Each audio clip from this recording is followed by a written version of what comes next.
Pues organizamos esta Semana del Agua y más hoy que es el Día Mundial del Agua, pero organizamos esta Semana del Agua y la denominamos el agua nos une, una semana de diálogo y acción.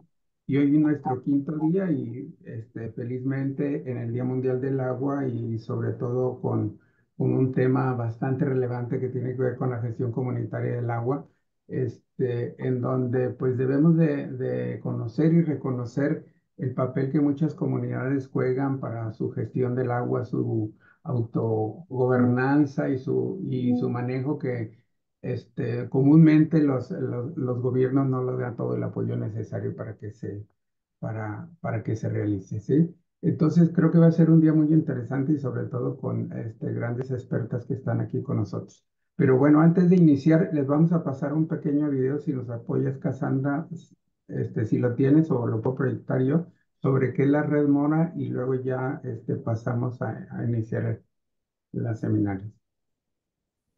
Si lo tienes, Cassandra, o lo paso yo.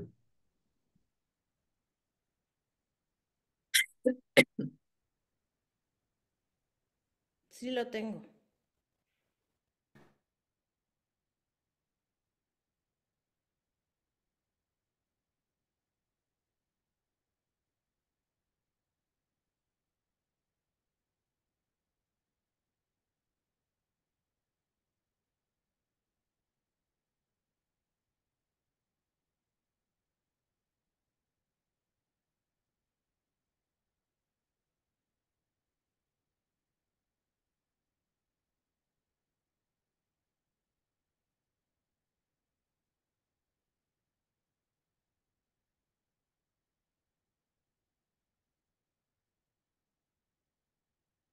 Problemas para compartir en mi computadora. Doctor, no sé si puede compartirlo, por A favor. ver, déjalo, lo, le hago yo.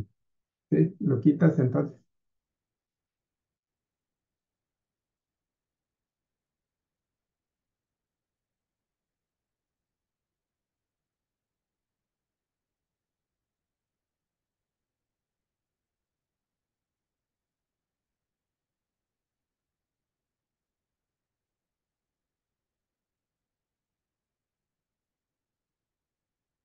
¿Tengo permiso? Ah, sí, ¿verdad?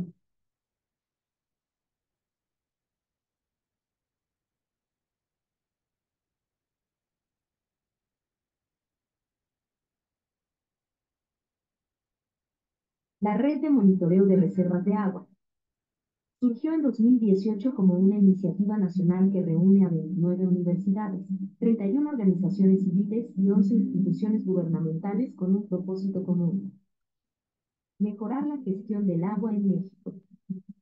La red es parte de la Asociación Nacional de Universidades e Instituciones de Educación Superior. Nuestra labor se centra en 5 cuencas estratégicas: Pánuco, Usumacinta, Papaloapan, Costa de Jalisco y San Pedro Mezquitán, todas decretadas como reservas de aguas nacionales. La fortaleza de la red de monitoreo de reservas de agua radica en su enfoque integral que combina el manejo de cuencas, la ecohidrología, la sociohidrología y la justicia ambiental. Este modelo nos ha permitido desarrollar una red de monitoreo comunitario, contribuir a la actualización de normas nacionales de agua, formar recursos humanos mediante talleres y diplomados, y colaborar con periodistas para difundir conocimientos científicos sobre el agua. Aspiramos a ser un referente en la gestión hídrica de México, integrando ciencia y saberes comunitarios para asegurar el caudal ecológico y fortalecer la resiliencia de nuestras cuencas. En la red de monitoreo de reservas de agua trabajamos por una gestión del agua más justa, equitativa y sustentable para todos.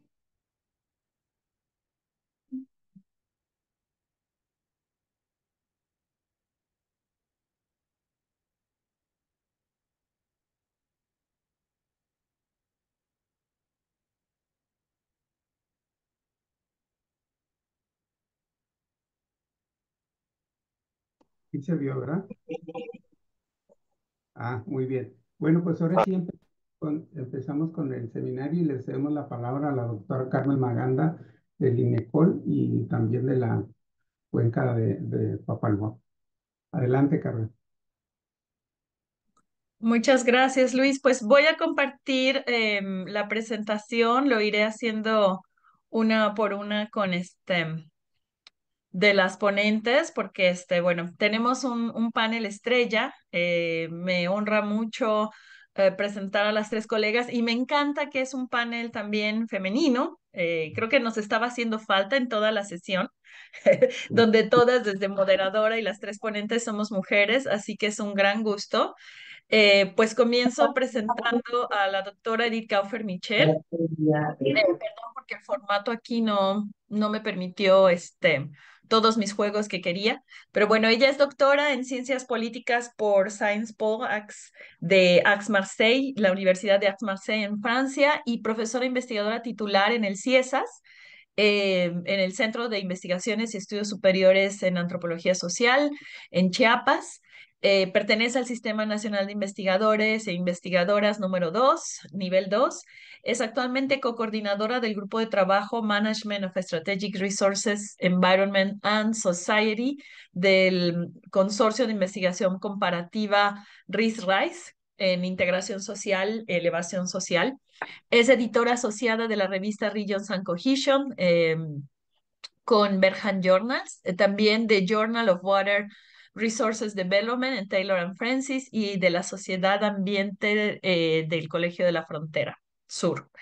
Y también es integrante del Consejo de Revisores de Íconos de Flaxo Ecuador.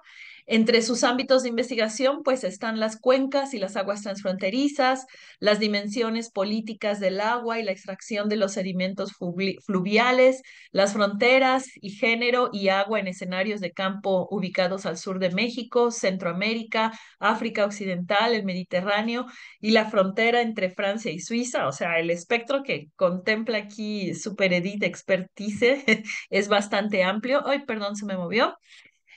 Y bueno, ella es autora también de una centena de publicaciones de artículos y capítulos coarbitrados, arbitrados todos, y de 12 libros de autoría o editados y de varias decenas de publicaciones de divulgación. Quien tenga curiosidad la puede buscar. Una de las plataformas que tiene muchísimo, el compendio de sus publicaciones es ResearchGate. Y bueno, ha sido conferencista y docente en varios países de las Américas, Europa y África. Es un honor tenerte, Edith, aquí. Dejo de compartir para que tú vayas proyectando. Y Edith nos va a apoyar en darnos una contextualización. La sesión se llama Gestión Comunitaria del Agua, pero Edith nos va a empezar a hablar justo, o sea, el recurso tan vital, tan necesario, tan derecho humano, pero puede haber por allí algunos elementos que ella nos va a puntualizar que lo pueden poner en riesgo también para todos. Edith, por favor, tienes 20, 25 minutos para que máximo, 20 máximo, para que podamos después generar una sesión entre nosotros y el público. Gracias.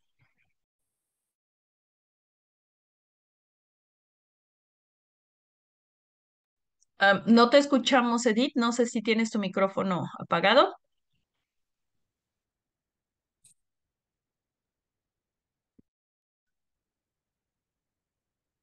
Hola, perdón, buenos días. Es que como primero puse la presentación y ya no podía quitar el micrófono, en fin, bueno, ya estoy. En primer lugar, quisiera agradecer a la Red Mora la invitación y también a Carmen Maganda para pues compartir con ustedes algunas ideas, ¿no? Sobre el tema agua, un recurso vital, un derecho humano en riesgo. Entonces, bueno, me pidieron que participara con esta temática, que es efectivamente un poco global, ¿no? Y bueno, empiezo con una fotografía que es de una localidad rural del estado de Chiapas, cercana a la frontera con Guatemala, donde existe un sistema de agua completo, pero donde en el lavabo de esta casa no sale ni una gota de agua, ¿no? Entonces, las imágenes que voy a presentar son fotos tomadas del trabajo de campo. Em, Quisiera empezar por mencionar que desde la década de los 80 hemos navegado a través de una serie de principios de política hídrica a escala internacional. O sea, la década de 81-90 fue bautizada inicialmente como década del agua potable y saneamiento, y fuimos navegando por diferentes principios internacionales de política hídrica. En 1992 se acuña la gestión integrada de recursos hídricos, la KIR. En el 2000 se habla de el principio de seguridad hídrica y finalmente en el 2010 aparece o es acuñado el principio de derecho humano al agua y al saneamiento. ¿Cómo sucede eso a nivel internacional y qué pasa en México? Entonces, a nivel internacional tenemos una resolución en julio del 2010 de la Asamblea General de las Naciones Unidas, seguida en ese mismo año y en el siguiente año por una serie de resoluciones del Consejo de Derechos Humanos, ¿no? Y finalmente es un principio que está siendo retomado a nivel internacional en septiembre del 2015 en la Cumbre para el Desarrollo Sostenible, donde tenemos el Objetivo del Desarrollo Sostenible número 6, que incorpora el derecho humano al agua y al saneamiento. ¿Qué pasó en México? No sé si recuerden que en el 2006, cuando se hizo el Foro Mundial del Agua en México, el derecho humano al agua y al saneamiento no estaba en la orden del día, pero sí hubo 3 estados que lo plantearon. O sea, México no estaba a favor, ¿no? El gobierno mexicano no estaba a favor. Y finalmente, perdón, ¿podría cortar su micrófono? ¿Alguien tiene el micrófono abierto? Entonces, bueno, decía en el 2006 no hablábamos de eso en México, ¿no? Sin embargo, posteriormente a la resolución de la Asamblea General de las Naciones Unidas, se adopta, se hace una reforma de la Constitución mexicana y el artículo 4 adopta este derecho humano, ¿no? Em, Como consecuencia de ello, un artículo transitorio establece que tenemos que cambiar la ley de aguas nacionales, publicar una nueva ley que incorpore ese derecho para que pueda aterrizar concretamente, ¿no? Y entonces sucede lo que yo llamo el conflicto en torno a la Ley General de Aguas entre el 2012 y hasta la fecha. O sea, no hemos salido de lo que considero este conflicto, ¿no? Y hasta el momento tenemos una ausencia de derecho humano al agua y al saneamiento en la Ley de Aguas Nacionales, y aunque en los primeros documentos del Plan Nacional Hídrico 2024-2030 se dice que va a ser un eje fundamental del sexenio, ¿no? ¿De qué se trata? Se trata, cuando hablamos de derecho humano al agua y saneamiento, de un discurso internacional, pero también que incorpora una serie de principios rectores, ¿no? Entonces, bueno, a nivel internacional, considero que es básicamente un imperativo moral, pero con efectos jurídicos, ¿no? Donde la ONU insta a los estados y organizaciones internacionales a proporcionar a toda la población un acceso económico al agua potable y al saneamiento, ¿no? Y donde a partir de ello se dice que los estados deben de desarrollar instrumentos, marcos legislativos y políticas en la materia a nivel nacional. Eso que hace México al adoptar esta reforma constitucional. El texto de la reforma constitucional y del artículo, bueno, del artículo cuarto, tal como quedó, lo tienen aquí, no lo voy a leer porque si no me voy a tomar demasiado tiempo. Me parece más importante mencionar que el derecho humano al agua y saneamiento se enmarca en una serie de principios que es un principio de disponibilidad, de accesibilidad, de asequibilidad, de una adaptación cultural, ¿no? Y también un principio de calidad, ¿no? Pero tenemos una serie de principios transversales en gris en el esquema: la no discriminación, la participación, la rendición de cuentas y la sostenibilidad. O sea, como es un derecho humano, todas las personas, y no importa nuestra edad, nuestro sexo, en fin, nuestra pertenencia a X grupo, incluso hasta nuestro estatus migratorio, todas estas personas pues debemos de tener acceso a este derecho humano. Eso es bien importante. Ahora, la pregunta que me hacen el día de hoy: ¿es un derecho humano en riesgo? Bueno, entonces, el derecho humano al agua y al saneamiento está fundamentado en el derecho, ¿no? Y aquí es importante también mencionar que en México el artículo 1 de la Constitución define a los derechos humanos con principios de universalidad, interdependencia, invisibilidad y progresividad. Eso me parece un principio muy importante. Progresividad quiere decir que siempre vamos a mejorar de forma favorable, sin retroceso, ¿no? En ese derecho humano, ¿no? O en los derechos humanos en general, ¿no? Es decir, que hay una no regresividad, o es un principio jurídico, ¿no? O un principio de no regresión, un principio de derechos humanos, pero también que ha sido asumido por el derecho ambiental, ¿no? Bueno, aquí hay una serie de elementos no solamente a nivel internacional, sino también a nivel de jurisprudencia, incluso en la ley ambiental que siguen este principio, ¿no? Por otro lado, es importante recalcar y volver a mencionar que después de la reforma del artículo cuarto constitucional, el Congreso de la Unión tenía un plazo de 360 días para emitir la nueva ley general de aguas que incorporaría el derecho humano al agua y saneamiento, ¿no? Eso significaría cumplir con la obligación del Estado mexicano de respetar, proteger el acceso al agua y al saneamiento, ¿no? Además de avanzar gradualmente hacia su mejora, ¿no? Um, es un, digamos que el marco jurídico, o sea, el planteamiento desde la Constitución, ¿no? Desde ciertos tratados, es bastante coherente en materia de derechos humanos, ¿no? El problema es que pues pasaron 13 años y esta ley no ha nacido, no hemos podido concretarla.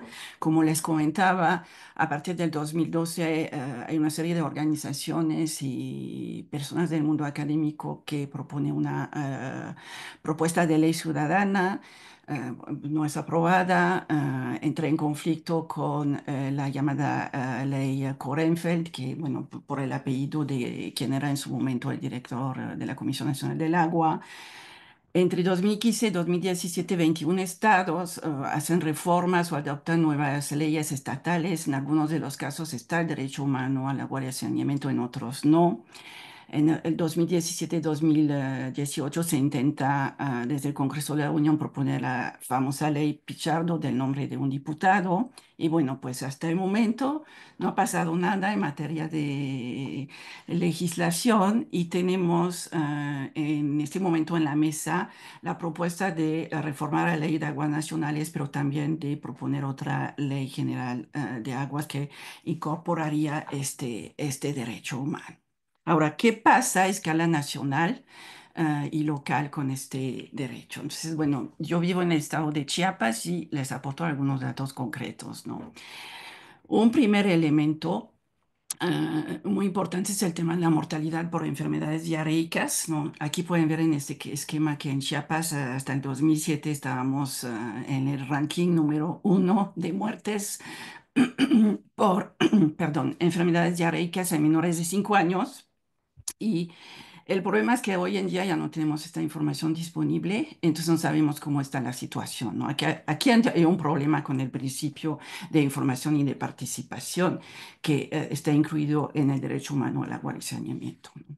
Otro elemento, aquí les enseño algunas diapositivas de cómo México reporta oficialmente ante el ODS número 6, ¿no? Que busca garantizar la disponibilidad y la gestión sostenible del agua y el saneamiento para todos, ¿no? Ante, pues, a nivel internacional, ¿no? Aquí tenemos la meta 6.1, ¿no? Y particularmente el indicador de proporción de la población que dispone de servicios de suministro de agua potable gestionados de manera segura. O sea, la gráfica es bastante clara. O sea, que no vamos hacia una mejoría, sino vamos para abajo, ¿no? Aguas residuales, bueno, aquí es el indicador 6.3.1 de la proporción de aguas residuales tratadas de manera adecuada. Se registra hasta el 2018 pues un aumento, o sea, aquí vamos hacia la progresividad de este derecho humano y a partir del 2018 pues la curva nos muestra un descenso, ¿no? Otro dato, aquí estamos en el indicador 6N1.1 del porcentaje de la población que tiene acceso a agua entubada diariamente, así como a saneamiento. Bueno, pues estamos para llorar, ¿no? Yo, bueno, aquí subrayo el caso de Chiapas, donde vivo, 21%.10, ¿no? Y bueno, pues hay otros estados que no están muy bien, Guerrero y Morelos, ¿no? Entonces, bueno, esos son datos oficiales, no estoy inventando nada. Ahora, ¿qué pasa con las realidades chiapanecas, no? O sea, los datos dicen una cosa. Cuando vamos a campo, como les enseñaba la foto de la primera diapositiva, tenemos localidades rurales que están reportadas con agua, incluso con saneamiento. Pero tienen sistemas hidráulicos disfuncionales, ¿no? Y entonces podemos tener el sistema bien armado, pero no hay ninguna gota de agua que llega a los domicilios de las personas, porque los datos que nos presenten están centrados en la existencia de la infraestructura, ¿no? Otro dato, por ejemplo, para el estado de Chiapas, en el 2023, la Conagua reporta 24 plantas de tratamiento en operación. Estamos hablando que faltan como 100 cabeceras municipales que no tienen plantas de tratamiento, incluyendo la de San Cristóbal de las Casas, pero de estas 24, pues pocas están realmente funcionando, ¿no? Entonces, los datos sobre agua y saneamiento solamente reflejan parte de la realidad y evidencian profundos problemas de conceptualización, ¿no? Uno de los problemas de conceptualización es que, eh, ¿qué concepto vamos a utilizar en materia de agua? El concepto de agua potable, que fue el concepto que utilizó Conagua entre el 90 y el 2016, ¿no? Aquí, bueno, les pongo una tabla de cómo estaba el estado de Chiapas em, históricamente, y al lado un resultado de análisis de mi vecino, aquí donde vivo, en San Cristóbal de las Casas, que no es una zona marginada, ¿no? Y donde pueden observar que nuestro derecho humano al agua y al saneamiento pues está bastante mal, ¿no? Por la presencia de coliformes fecales y un valor de coliformes, perdón, totales bastante elevado, que supera de mucho lo que permite la norma, la norma oficial mexicana. Y les comparto también eso, ¿no? Que eso que encontré el 2 de noviembre, no sé si se alcanza a ver bien aquí, en las tuberías de mi casa, ¿no? Pues que el tubo que va de la calle a mi casa, y que entonces que yo llamo y considero que es mi derecho humano a la agua y al saneamiento, o sea, toda la tubería tapada con sedimentos, ¿no? Entonces estamos hablando de que si viviendo en un área urbana estoy en estas condiciones, y eso desde noviembre del 2024, o sea, no hace 25 años, cómo estarán nuestras comunidades. Y nuestras comunidades están así como vemos en la foto, ¿no? Eh, Eso es una foto de la salida del túnel de desagüe de San Cristóbal de las Casas, aguas negras, malolientes, sin ningún tratamiento, ¿no? Y ahorita les voy a enseñar una foto siguiente sobre qué sucede con estas aguas, ¿no? Tenemos una problemática de poder alcanzar este derecho porque el tandeo, que es lo que caracteriza la mayoría de pues, nuestras casas en las áreas rurales y en las áreas urbanas en México, no nos permite tener agua potable, ¿no? Bueno, aquí hay un dato de San Cristóbal de las Casas, de una tesis, ¿no? Que pone en evidencia que pues estamos, cuando la OMS y la UNICEF consideran que necesitamos 12 horas de agua por día para tener agua suficiente, pues apenas el 30% de la población de San Cristóbal de las Casas lo logra, ¿no? Entonces tenemos procesos de contaminación microbiana relacionadas con el tandeo, y realmente pues, la realidad es que los que tenemos servicio de tandeo nunca tendremos agua potable, porque tenemos que almacenar el agua, y aunque llegue, si fuera el caso, pero como les digo, en mi caso no es el caso, ¿no? Si llegara en buenas condiciones de potabilidad, pues el hecho de almacenar en casa, pues propicia procesos de contaminación. ¿Qué sucede en San Cristóbal de las Casas? Pues en la salida del túnel de desagüe tenemos unas 20 y tantas comunidades indígenas que riegan hortalizas y frutales con el agua de drenaje sin tratamiento de la ciudad, ¿no? En el 91 hubo una epidemia de cólera. Se les pidió a los campesinos dejar de cultivar sus productos durante 2 ciclos agrícolas, lo hicieron, pero bueno, hasta el 2025 tenemos una ausencia de planta de tratamiento y la situación sigue igual. Entonces, ¿qué ha hecho la población? El año pasado tuvimos una crisis de agua sumamente fuerte, hubo una serie de movilizaciones sociales, ¿no? Y procesos de lo que yo llamo judicialización, ¿no? Hay dos recomendaciones de la Comisión Nacional de Derechos Humanos para el caso de San Cristóbal de las Casas. No los voy a detallar, ahí están como los datos, pero aún con ello no ha pasado nada. O sea, están señaladas las autoridades, deberían de actuar, pero pues seguimos en las mismas condiciones y las condiciones están empeorando, ¿no? Entonces aquí como conclusión, pues puedo decir que los principios de progresividad de los derechos humanos y de no regresión en derecho ambiental, con lo que respecta al derecho humano al agua y saneamiento, están incumplidos, ¿no? Eh, Seguimos con una falta de ley que permita el cumplimiento del derecho humano al agua y al saneamiento en México. Tenemos tremendas dificultades de acceso al sistema judicial, ¿no? Entonces, para poder ejercer ese derecho y finalmente una falta de cumplimientos de los derechos humanos, ¿no? Y eso ocurre en un contexto donde tenemos dos crisis entrelazadas, la crisis de los derechos humanos, ¿no? Que es bastante obvia, y entrelazada con la crisis del agua, incluso en uno de los estados, ¿no? Como el estado de Chiapas, donde llueve más, donde cae más agua del cielo y donde supuestamente la disponibilidad de líquido es, pues es notable, ¿no? Entonces, para contestar a la pregunta, el derecho humano al agua y saneamiento se encuentra en riesgo porque no está cumplido, porque no está garantizado, porque no está respetado y finalmente porque no está ejercido por las ciudadanas y los ciudadanos mexicanos, ¿no?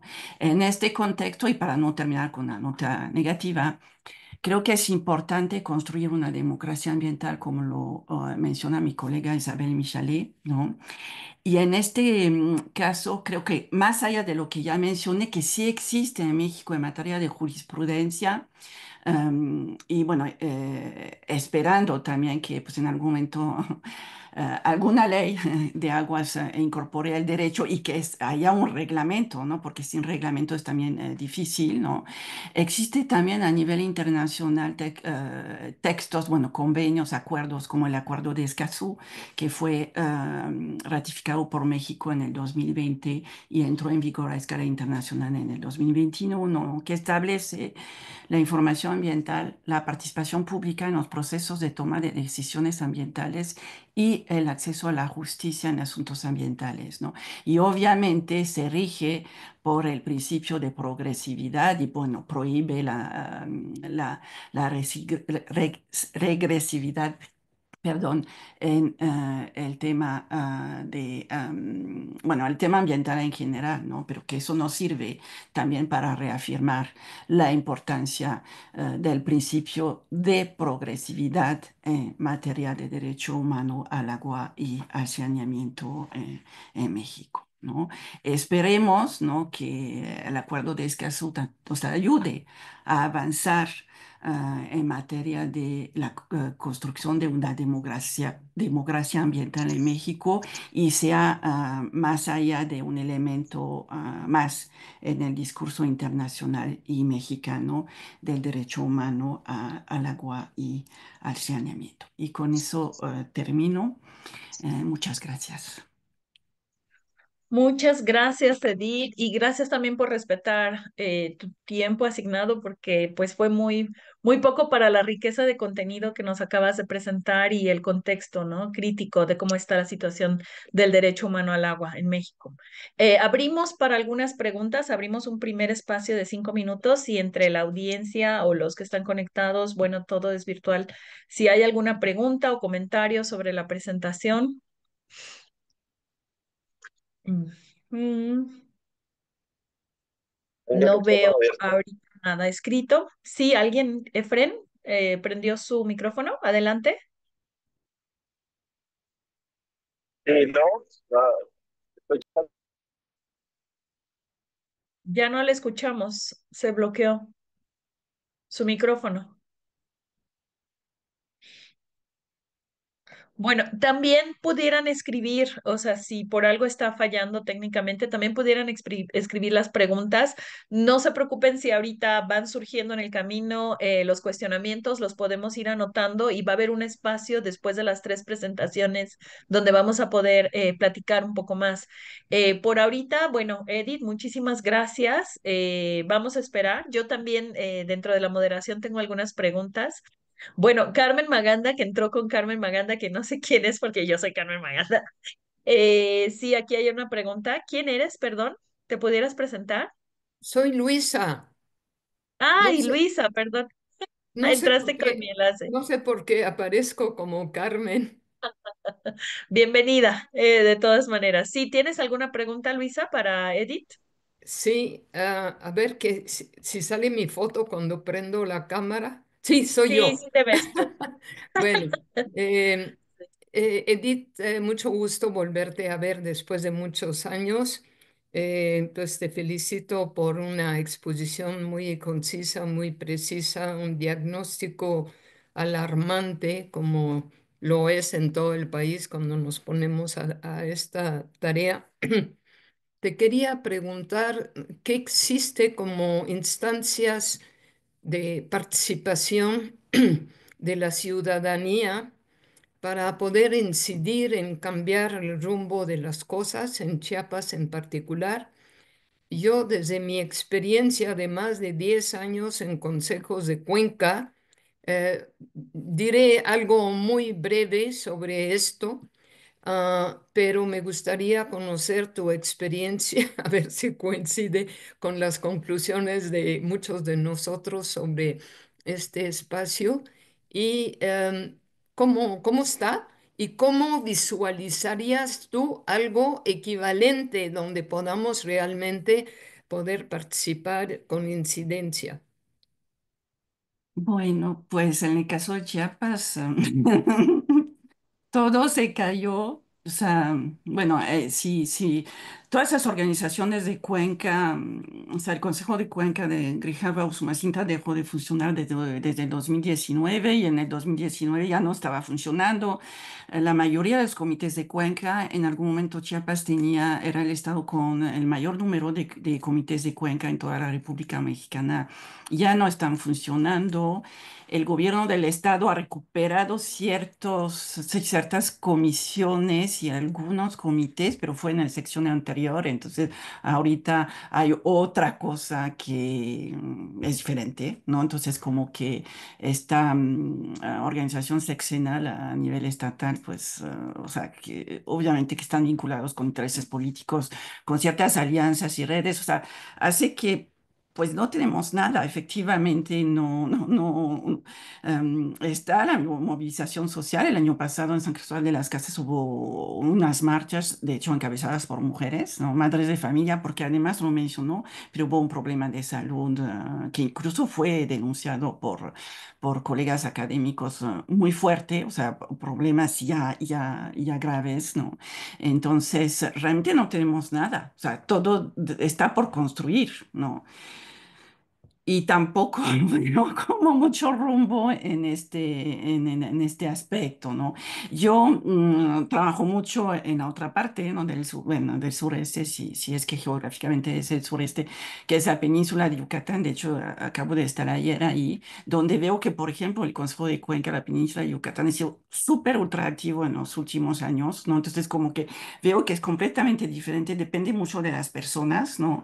Y depende mucho también de las alianzas, ¿no? O sea, personas incluso de los propios funcionarios de Conagua, ¿no? Que han dado seguimiento a estos procesos, ¿no?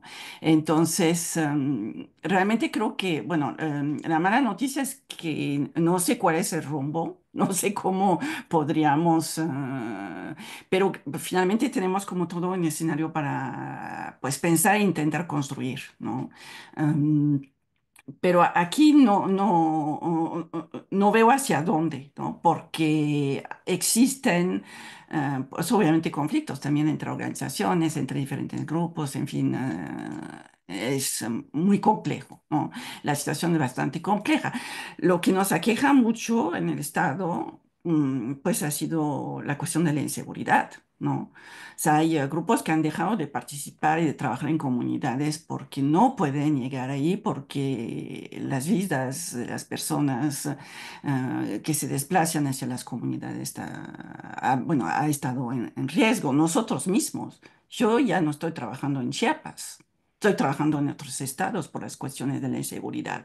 Entonces, eso es un punto que no ayuda. Por eso hablaba de una crisis del agua combinada también con una crisis de derechos humanos, ¿no?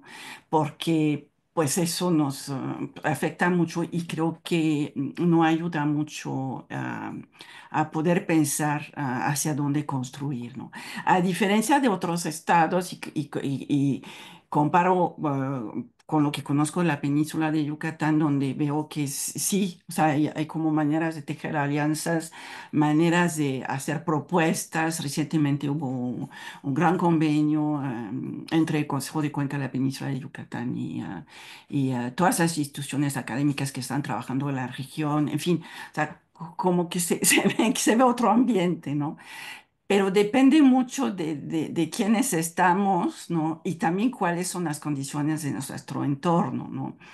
Y eso es un poco la dificultad de la situación. Ahora, sí, desde lo local, desde las organizaciones locales, ¿no? Recientemente hay una red de patronatos, ¿no? Los patronatos son estos comités de agua, ¿no? Que están pues llevando toda la gestión del agua y del saneamiento a nivel comunitario, que no están reconocidos en la ley de aguas nacionales, pero pues que en la vida cotidiana son esenciales, ¿no? Entonces ahí hay se han empezado a organizar desde la base, ¿no? Entonces eso me parece que es como un dato importante e ir viendo. Por ejemplo, otra situación, no sé si vieron y leyeron el Plan Nacional Hídrico, los primeros, bueno, lo que ha salido, ¿no? Porque yo no tengo información privilegiada al respecto. El estado de Chiapas no existe.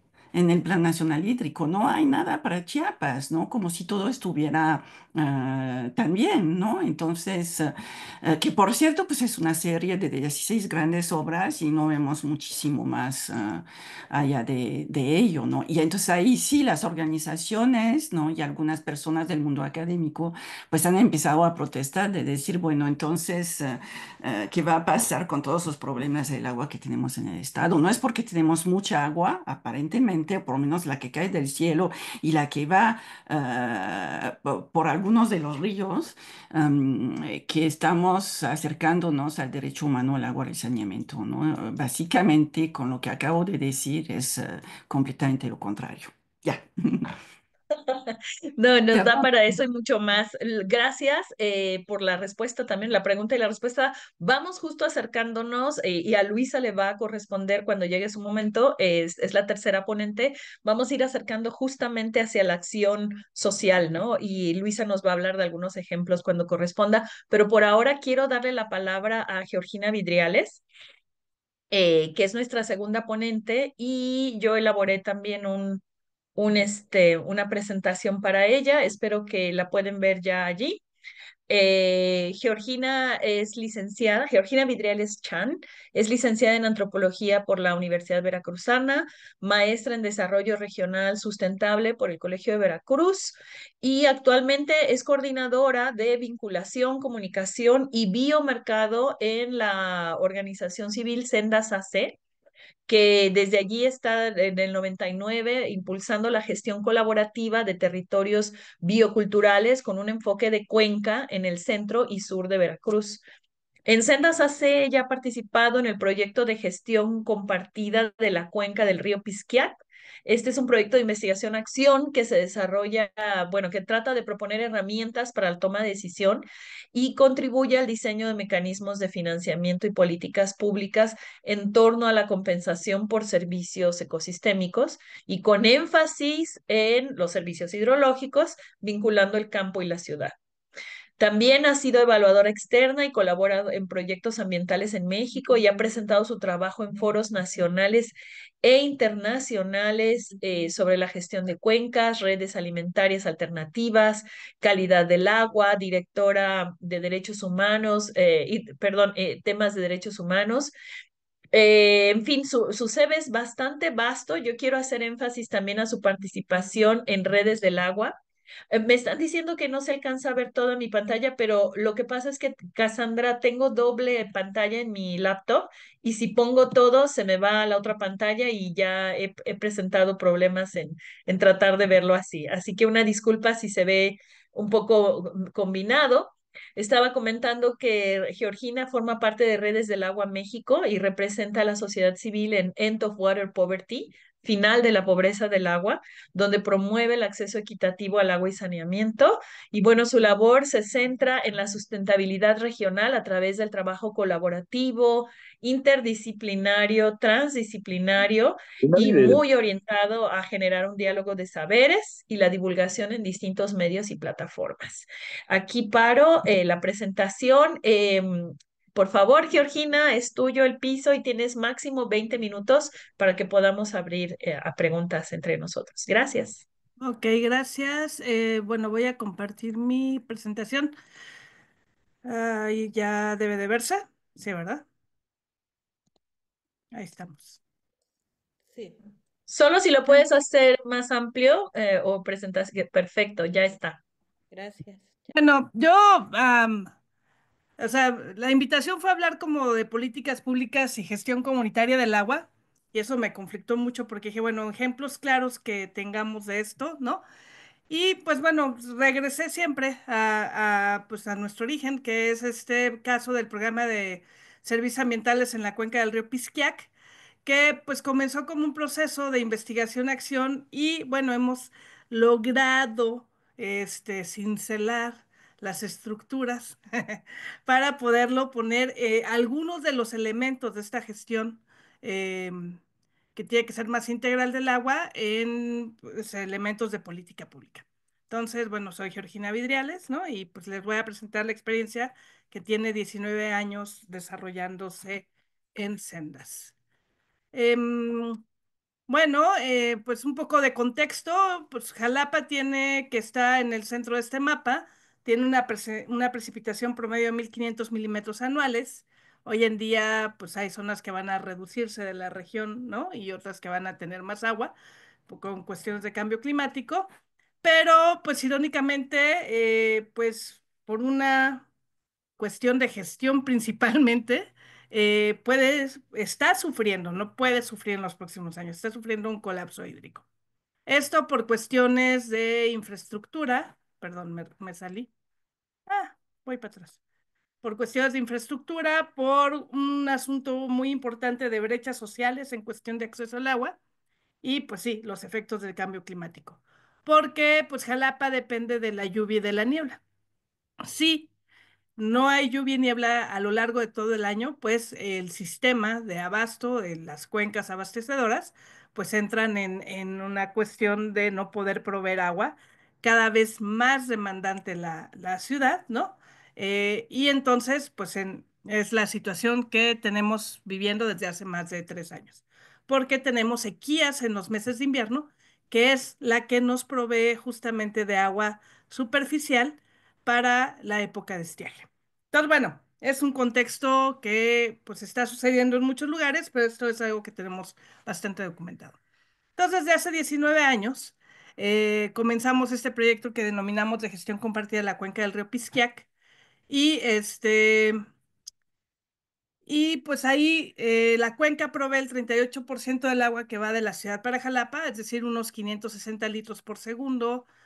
Para que lo pongamos en una dimensión espacial, son 20 albercas olímpicas de agua al día, ¿no? Y pues a partir pues, de tener esta información hemos desarrollado múltiples estrategias para motivar procesos de participación ciudadana amplia y estratégica, pero también para poner el tema del agua y sus prioridades como parte de una agenda pública política en la ciudad de Jalapa. Este es un mapa más amplio de cuáles son las fuentes de agua de la ciudad de Jalapa.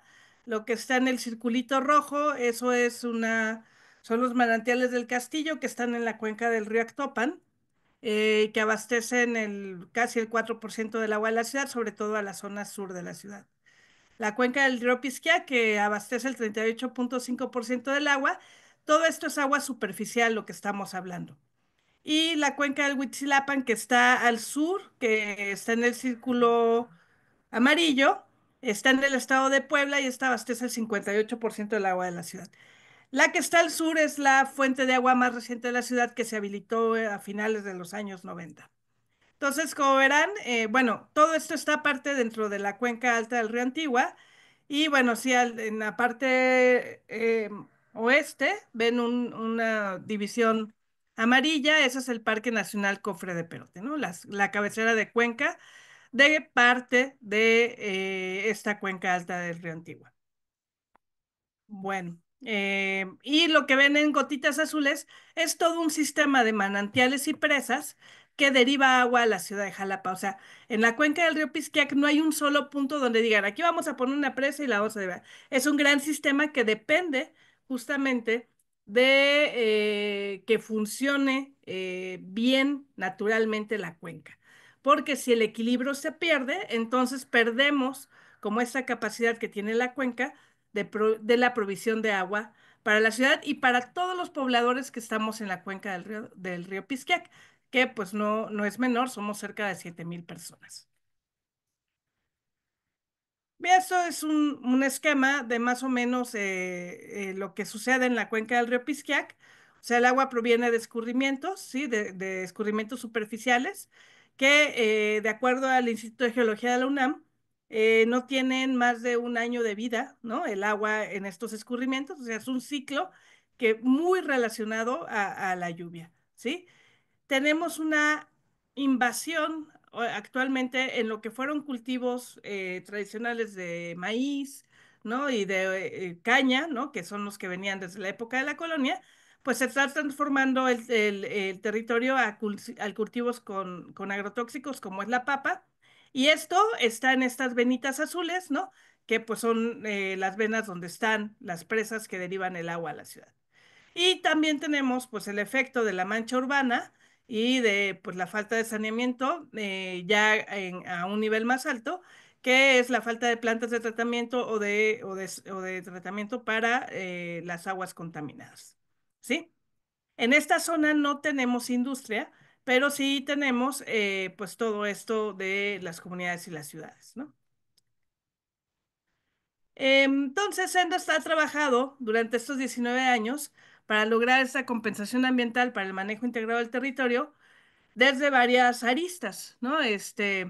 Con procesos de conservación de bosques que están en la cuenca del Pisquiac, porque a diferencia de todas las cuencas que conforman la cuenca alta del río Antigua, la cuenca del río Pisquiac es la que tiene más del 60% de cobertura forestal. Entonces, la estrategia ha sido propiciar que estos bosques se conserven, ¿sí? Y restaurar aquellas áreas que se pueden restaurar, ya sea con bosque o buscando procesos productivos sustentables, buscando también que la lógica no nada más sea que me compensen por el bosque que tengo, sino buscar alternativas económicas realmente viables para pues poder generar esos recursos que necesitan las comunidades para poder, las familias, ¿no? Que habitan las comunidades, que puedan tener pues una vida digna y que pueda dar una sostenibilidad al esquema de conservación. O sea, porque nada más conservar por un esquema de compensación ambiental, pues no va a ser viable, ¿no? Y esto pues nos lleva a tener estrategias de manejo integral del territorio. Esto suena súper bonito, ¿no? Y es desde la mirada de quienes estamos acá, pues propiciando el modelo, y no quiere decir que intervengamos en toda la cuenca, sino ya tenemos los elementos del modelo que decir si funciona, si lo hacemos así. Y parte de las estrategias de economía local es generar redes de producción y consumo que generen un plusvalor de los productos, de la gente que se comprometió a cuidar los bosques y el agua, para entonces poder hacer como este círculo virtuoso. Entonces, bueno, esta historia empezó desde el 2005 con un proceso de investigación-acción con el Instituto de Investigaciones Sociales de la UNAM, que ahí es donde estaba Luisa, ¿no? En su momento. Y construimos una línea base y todo esto se derivó de una lucha contra un libramiento que querían también pasar por esta zona que nos permitió entender la dinámica ecosistémica de la zona y su relación con la ciudad, ¿no? Y entonces en 2007, para no hacer el cuento muy largo, porque tenemos muchas historias que contar, pero no me voy a ir a hacer el tru-tru, empezamos el programa de compensación ambiental de servicios ambientales para la ciudad de Jalapa, porque había una coyuntura, había un fideicomiso que había hecho gobierno del estado que se llama el Fideicomiso ABC, pero también el ayuntamiento a través de su organismo operador del agua, las SEMAS, había incrementado el recibo del agua para cuestiones de saneamiento, ¿no? Que bueno, que esa es otra historia que luego les contamos. Eh, pero que necesitaba pues poner parte de ese recurso que había aumentado en cuestiones ambientales. Y es así como nace esta primera iniciativa de servicios ambientales de vincular la ciudad y el campo y se formó un comité de cuenca ciudadano para justamente discutir la problemática social. Todavía pues, esto sin estar en consejos de cuenca ni nada, es una plataforma totalmente ciudadana que permitió pues este diálogo entre diferentes actores desde ejidatarios, académicos, gobierno, sociedad civil, ¿no? Y pues todos los que queríamos involucrarnos en el tema. Entonces, de entonces hemos estado trabajando, pues queriendo que este espacio, este proceso de compensación ambiental se formalizara, se institucionalizara por parte de la Comisión Municipal de Agua y Saneamiento de Jalapa y la ciudad de Jalapa, como entender que el ADN de una ciudad depende también de la relación con, pues, su entorno y de sus cuencas de abasto y de la parte ambiental que tiene que estar en equilibrio. O sea, no puede ser nada más una ciudad que crezca y demande servicios sin regresar.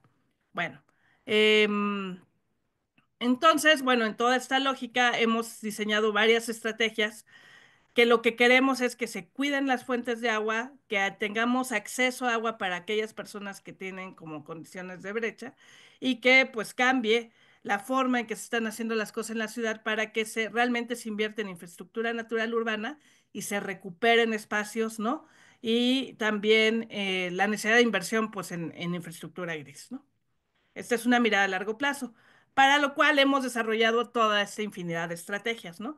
Entre las más importantes, pues sí, fue el establecimiento del programa de compensación ambiental, ¿no? Que hasta 2021 logramos que se institucionalizara en la Comisión Municipal de Agua y Saneamiento, y que, bueno, eso ya es un gran avance, pero que implicó toda una, este, todo un rediseño del andamiaje institucional para que esto se insertara en las EMAS, o sea, cambiar organigramas, actas, reglamentos, ¿no? Y darle dientes, como fue el generar un esquema de financiamiento era el 2% de aportación voluntaria de los usuarios del agua en el recibo, pero que eso todavía es muy endeble, o sea, porque no se generan todas las condiciones ante los cambios de administración, ¿no? Ese es como uno de los grandes hitos, pero que todavía está en seguimiento, ¿no? Otra cosa muy importante fue que en 2019 después de todos estos años de trabajo con el esquema de compensación ambiental y teniendo pequeños logros de conservación de bosques de 1.000 hectáreas de la zona de provisión de agua, ¿no?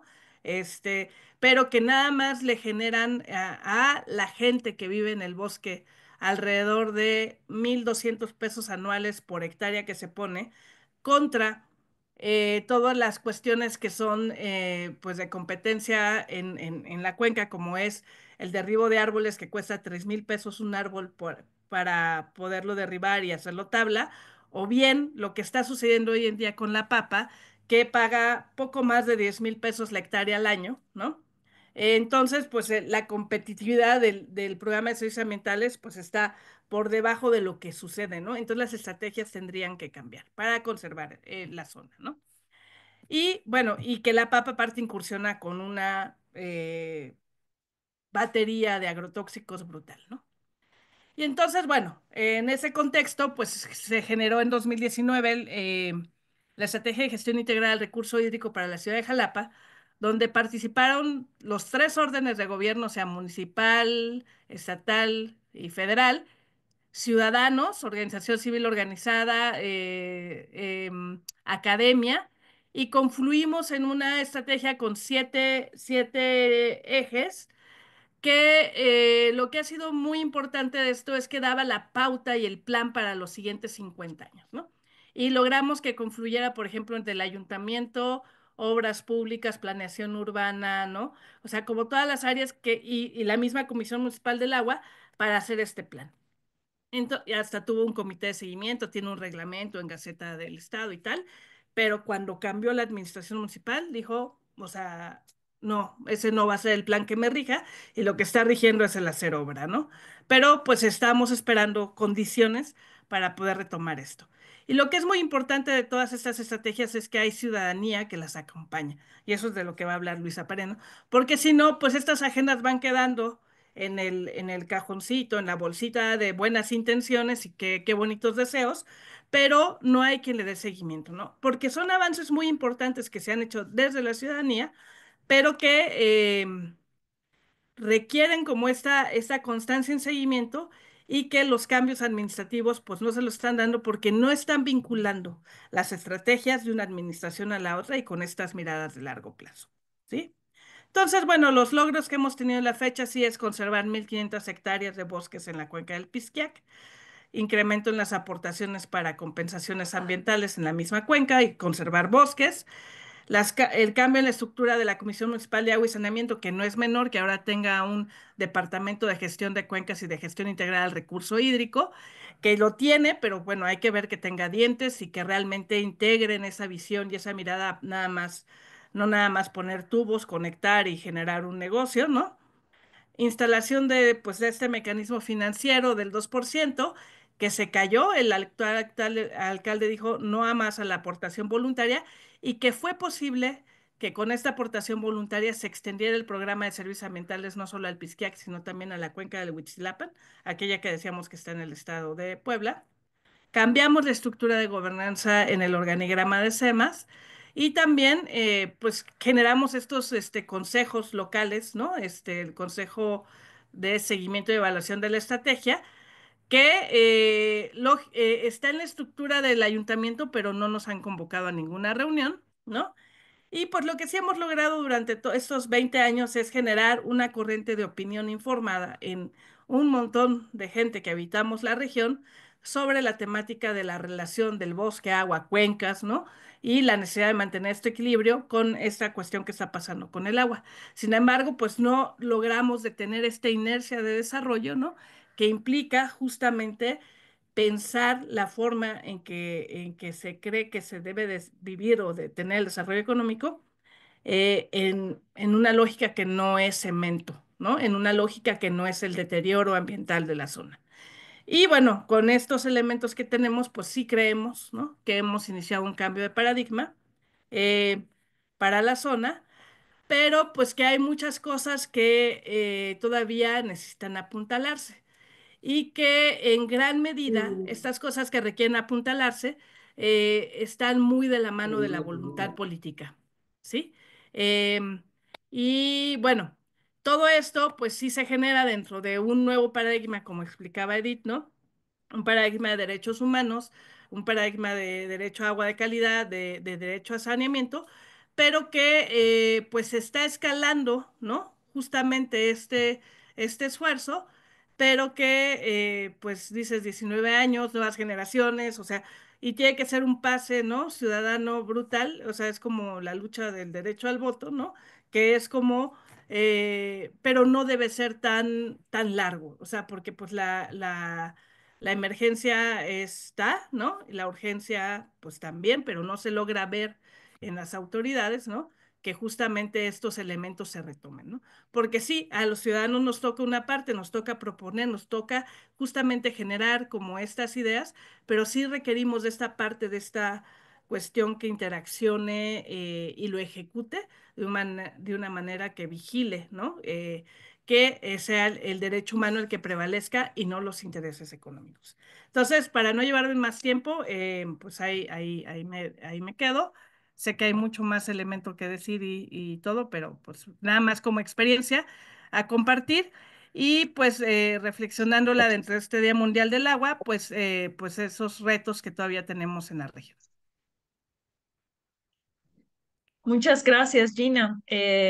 siempre interesante que lo lleves, como tú dices, a tu molino, a tu esquina, porque qué mejor que ejemplificar en términos de dónde puede estar la acción hacia políticas del agua más aterrizadas, ¿no? Hacia los territorios. Entonces, vamos a ver, me parece que por aquí había un comentario. Bueno, sí, Edith está preguntando si el Comité de Cuenca sigue funcionando como tal. Esa es una pregunta muy interesante, Edith. Cuando nosotros éramos como una parte muy activa del Comité de Cuenca, pues sí, funcionaba con todas esas interfaces, pero el Comité de Cuenca sigue ahorita funcionando, sí, a nivel de los ejidos que son parte de este mecanismo de compensación ambiental y es muy a sus usos que ellos lograron establecer, que funciona para dialogar sobre temas que les atañen a los ejidos que son parte de la cuenca, ¿no? Entonces hablan sobre problemas de tala, se organizan para los incendios, que hace 20 años no había incendios y que hoy en día tenemos incendios, ¿no? Forestales. eh, y se organizan para la renegociación justamente de estos acuerdos con, pues, Jalapa, ¿no?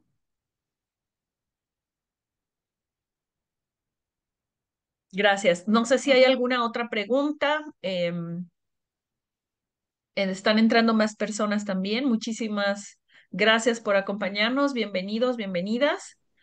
Pues mientras si no hay otra pregunta, yo sí tengo un comentario, Gina. Bueno, me encantó que llevaras el ejemplo hacia el caso de este programa y en la cuenca del Pisquiac, pero me gustaría que comentaras, aunque sea brevemente, el trabajo internacional que también tú tienes, que abanderas en términos de la gestión local del agua. Lo mencionábamos un poco a grosso modo en la introducción, desde Redes del Agua. Por favor, si nos pudieras decir ahora, este fue el contexto local, territorial, cómo va la lucha a nivel internacional por la gestión comunitaria del agua? Híjole, bueno, ese es todo un tema, ¿no? Bueno, a nivel México, y bueno, yo imagino que también eso lo va a abordar Luisa, pues tenemos desde el 2010 en una ley general de aguas, ¿no?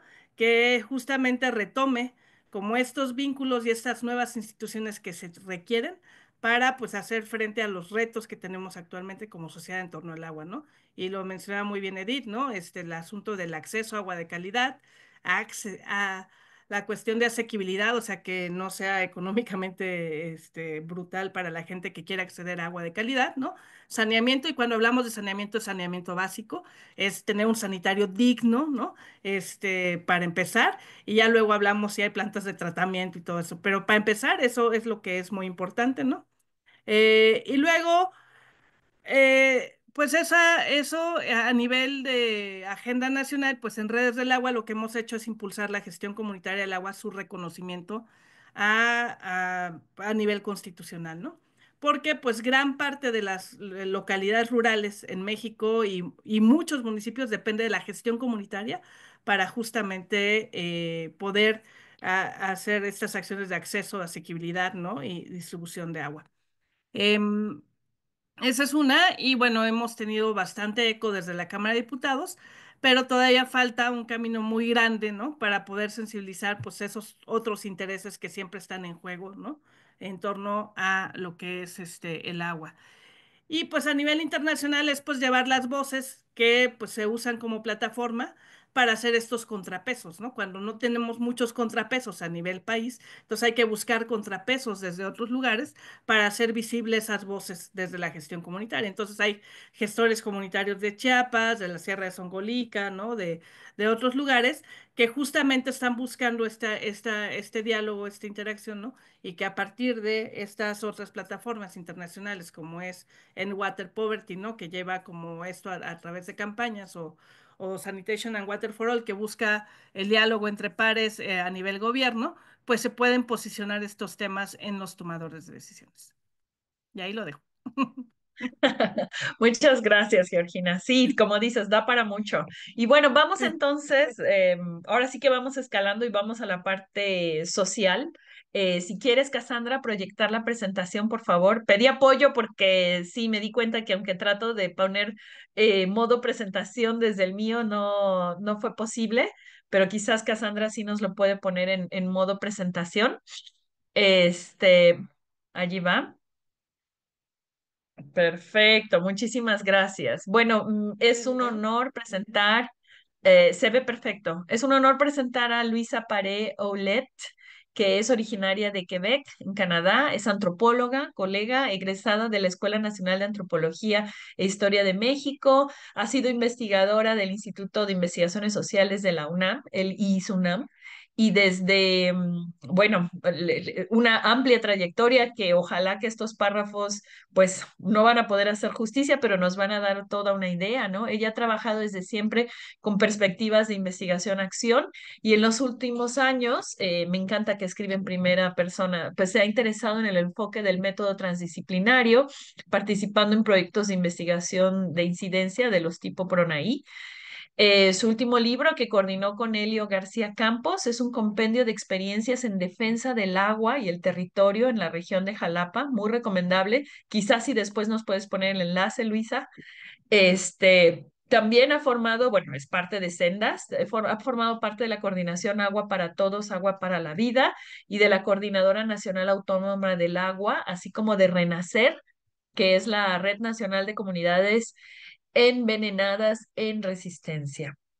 Actualmente está en un proceso de levantar una Contraloría del Agua. Ella está muy activa en este movimiento de las Contralorías Sociales del Agua y es una de las razones por las que la hemos invitado el día de hoy.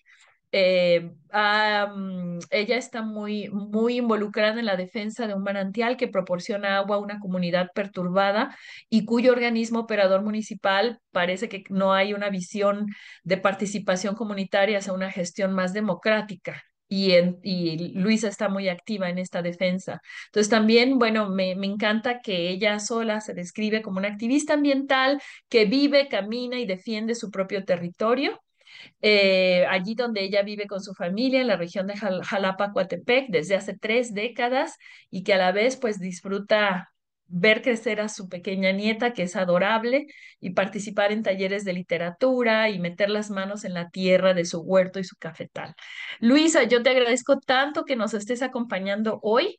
Sabemos que hay una marcha y a lo mejor después de este evento nos vamos corriendo a la marcha. Gracias por estar aquí. Y gracias, Cassandra, si quieres dejar de proyectar.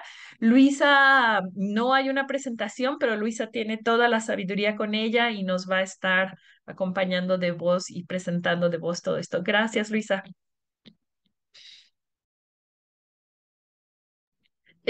Tu micrófono solamente, si lo activas, gracias.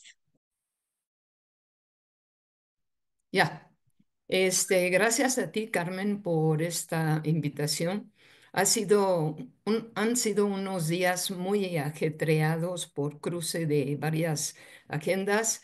Em, Carmen, te pido, son 11:22, que cuando me falten 5 minutos, me avises porque no soy muy buena para estar controlando el tiempo simultáneamente.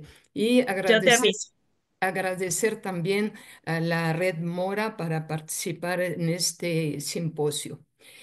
Em, bueno, me presentaste como una persona que en esta coyuntura que estamos viviendo actualmente es miembro de la Coordinadora Nacional Agua para Todos, Agua para la Vida, que nace en el 2012, y agregando a esto que para presentar la ley ciudadana que se elaboró, en el año en que México debía de tener una ley general de aguas, se logró en un trabajo en todo el país de conjuntar 200,000 firmas. Y aún así han pasado 5 legislaturas, 4, sin que haya sido posible tener esa ley, como otras personas como Esther lo explicó al inicio, ¿no? Y bueno, ¿en qué punto estamos? Estamos nuevamente, digamos, dialogando, como siempre, con diversas instancias, tanto legislativas como del Poder Ejecutivo, sobre pues todas esas opiniones. Entonces, bueno, a mí se me propuso hablar de los desafíos y de soluciones locales y coaliciones regionales en la gestión comunitaria del agua. Entonces quisiera empezar hablando de cómo entender esto de la gestión comunitaria del agua. En una primera acepción que ha sido referida por quienes me precedieron, podemos entender la realidad y la práctica de los comités comunitarios o sistemas comunitarios del agua, que se dice que en todo el país existirían entre 25 hasta 40 o más, 40.000, que se rigen, sean pueblos originarios o no, por sus usos y costumbres como comunidades. Y respecto a esto, pues es urgente tener un inventario de cuáles son todos estos comités en todos los estados de la República. Y una realidad de estos comités es que están siendo marginados por discriminación, por privilegiar otros sectores más en el núcleo urbano para la provisión de los recursos económicos necesarios para solventar las mismas necesidades eh, para su abasto de agua. Ya ni hablemos del saneamiento en primer lugar por el abasto, ¿no? Pero quisiera enfocarme también y sobre todo sobre otra acepción de lo que sería la gestión comunitaria. Algo ha adelantado sobre esto Georgina, Gina, en su exposición, ¿no? Se trata de justamente de las iniciativas y las alianzas a nivel local y regional para aportar diagnósticos, información. En ocasiones se trata de denuncias, diseñar estrategias para una mejor gestión del agua y buscando incidir como ciudadanos organizados o ciudadanos a nivel individual, que se vale también en las tomas de decisiones. Entonces, antes de ilustrar con experiencias concretas e iniciativas en la región metropolitana de la capital de Veracruz, Jalapa, entonces quiero hacer una referencia a los desafíos, ¿no? Entonces, podemos hablar de desafíos a nivel jurídico y que constantemente en la búsqueda de provocar los cambios o de exigir los cambios, nos encontramos con este ping-pongueo, lo llamaría yo, entre las diferentes instancias gubernamentales que tenemos como interlocutores o como responsables, que son los encargados del agua en los tres niveles de gobierno. Y cuando presionamos para que atiendan sus obligaciones de cumplir con el derecho al agua y al saneamiento y cumplir con la legislación existente en materia de medio ambiente y salud, pues hay ese, bueno, bueno, No, creo que hay. alguien entró con micrófono encendido, pero ya lo apagaron. Continúa, Ok, Luisa. Sí. entonces hay ese pimponeo entre unos y otros y se lanzan la bolita, como decimos vulgarmente, ¿no? Entonces, esto se resolvería si pudiera atenderse la falta de precisión en los municipios urbanos de grandes o medianas ciudades respecto a lo que un colega muy activo aquí en nuestra región, Tomás Owen, se refiere a las potestades o atribuciones de cada nivel de gobierno sobre los cuerpos de agua. Y eso conduce a la impunidad en cuestiones de contaminación o prevención de riesgos debido a estas imprecisiones, porque si hay un deslave en alguna parte y no se sabe quién es responsable de cuidar estas aguas ribereñas, bueno, le complica la existencia pues a un ayuntamiento, por ejemplo, ¿no? El segundo desafío a nivel legislativo tiene que ver justamente con la aprobación de una nueva ley general de aguas que reconozca como sujeto de derecho público al agua a los sistemas comunitarios o patronatos, como las llamó hace rato en su presentación Edith, perdón, dije Esther hace rato, disculpas, Edith Kaufer, ¿no?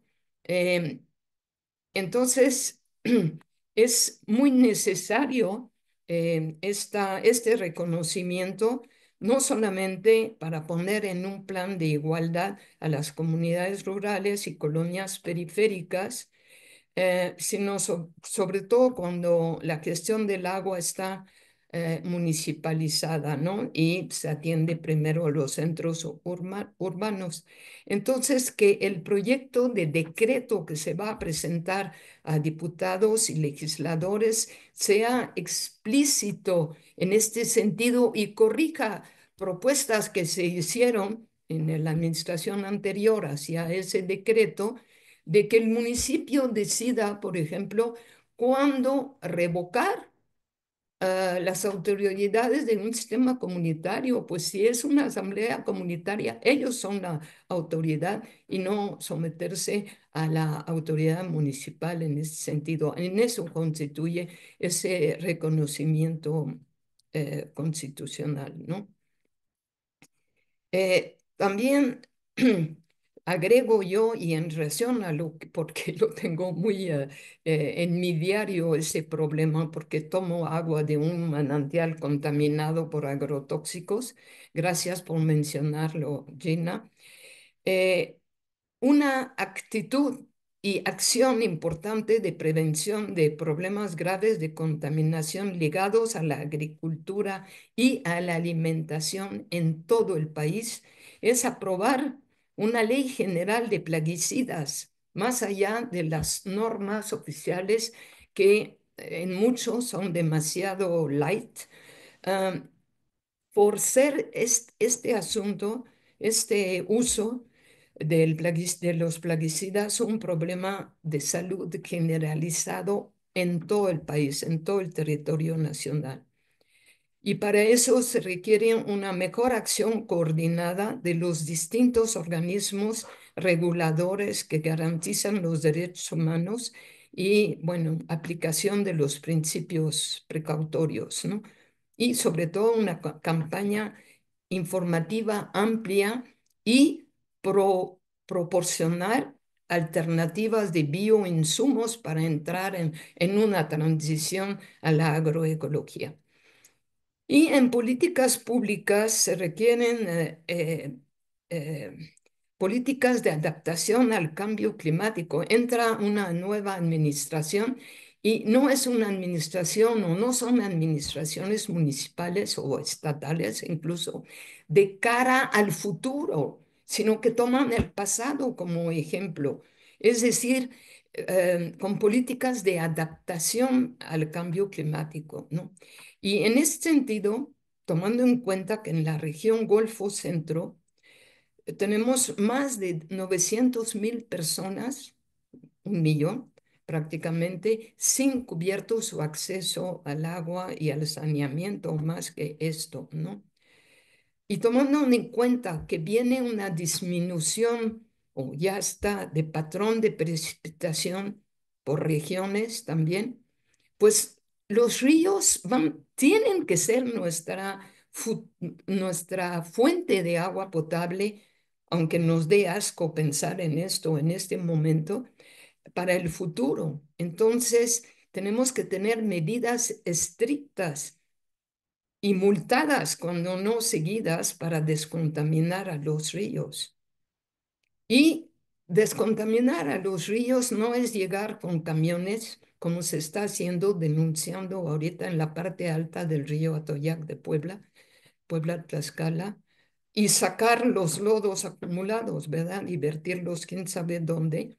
eh, Contaminantes de origen industrial y agropecuario y residuos de hidrocarburos, pues restaurar no solamente es descontaminar, sino evitar futuras contaminaciones, ¿no? Y para eso requerimos, hablando aquí de Veracruz, de inventarios regionales o estatales para detectar estas zonas más críticas calificadas por Víctor Manuel Toledo como los infiernos ambientales en diferentes partes del país, ¿no? Y una última cosa sobre la cual hemos organizado un foro en el 2023 es sobre la necesidad de crear juntas intermunicipales, porque si tenemos una visión de Cuenca, forzosamente tenemos que eh, hacer ese trabajo de manera colaborativa, coordinada entre los diferentes municipios, unos que padecen lo mismo y otros que son la causa de lo que padecen los que están más abajo. Antes de pasar al segundo punto, que es algunas experiencias en el nivel local y regional, quisiera repetir no aquí, pero en otros lugares, que para nosotros no se trata de reformar la ley de aguas nacionales. La ley de aguas nacional se creó para las necesidades del Tratado de Libre Comercio con un enfoque neoliberal y es la que condujo a la crisis hídrica que tenemos actualmente, ¿no? Y la Ley General de Aguas, exigida por tratados internacionales firmados, etcétera, es justamente la que va a garantizar el derecho humano al agua y al saneamiento. Y entonces, pues lo que se quiere corregir en la Ley de Aguas Nacionales, que se integre en esta, ¿no? Habría problemas, incluso para el Poder Judicial, de estar manejándose a nivel de dos leyes, ¿no? Entonces ya veremos lo que resulte de esto y no puedo, por cuestión de tiempo, ampliar sobre esto. Entonces, en esas experiencias a nivel local y regional, tengo apuntado, no lo voy a desarrollar, lo que Georgina sintetizó con mucha eh, sistematización sobre la subcuenca del río Pisquiac y la relación entre fuentes de agua, los bosques, las zonas rurales, las ciudades, etcétera, y la necesidad de un trabajo conjunto entre estas diferentes regiones, ¿no? Las abastecedoras y las consumidoras del agua. Habló también del pago voluntario, pero que ahora no conocía yo este nuevo concepto del Camitec, ¿no? Con una visión más territorial, ¿no? Ahora, ¿cuáles son los obstáculos que se presentan en cuanto hay una iniciativa de sociedad civil con toda la voluntad de colaboración, de coordinación con el sector público? Pues eso es un tema a nivel nacional y recurrente que esperemos que algún día cambie. La falta de continuidad en las políticas municipales. Es decir, cuando se hizo algo bueno, como con una visión de sustentabilidad, pues que se siga en esta línea, ¿sí? Y cuando se hizo algo malo, pues que eso no se adopte y que eso pues se corrija, ¿no? Entonces, eso es un tema muy importante. Vamos a tardar mucho para avanzar en las estrategias donde hay una claridad de que va por ahí, ¿no? El otro tema es el que apunté, lo trató también Gina, es con el procede y con los cambios en la reforma agraria, pues ha habido un proceso, aunque lo llamen dominio pleno, es que de hecho te quita el dominio sobre el territorio y simplemente te privatiza tu tierra, ¿no?